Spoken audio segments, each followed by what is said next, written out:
During the past year, we've seen plenty of new tax guidelines come into effect. However, it's easy to overlook which tax breaks have been eliminated. A 2025 tax bill eliminated several key residential energy tax breaks. The following are going away.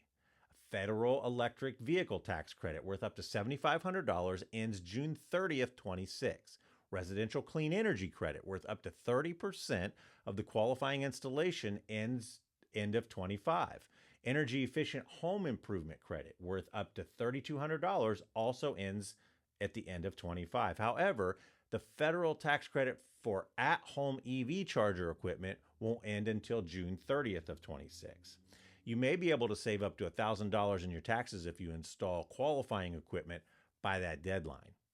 Some itemized deductions, including the home office deduction, is disappearing. Unreimbursed work expense, like for those travel and transportation, are out. Investment expense, like custodial fees and safe deposit box rentals, are gone. Hobby expense, up to the amount of the income, is out. Personal income tax preparation fees are gone. Home office deduction for employees. Family tax credits and exemptions have been affected as well, including personal dependency deduction.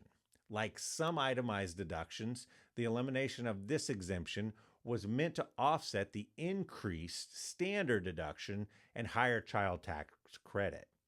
The child tax credit also has new eligibility rules in 2026 filing season. This includes a requirement that qualifying children and at least one parent must have a work-eligible Social Security number. Some of the changes are still in the works and may have updates soon. Be sure to consult a professional tax advisor when it's time to prepare your annual tax return.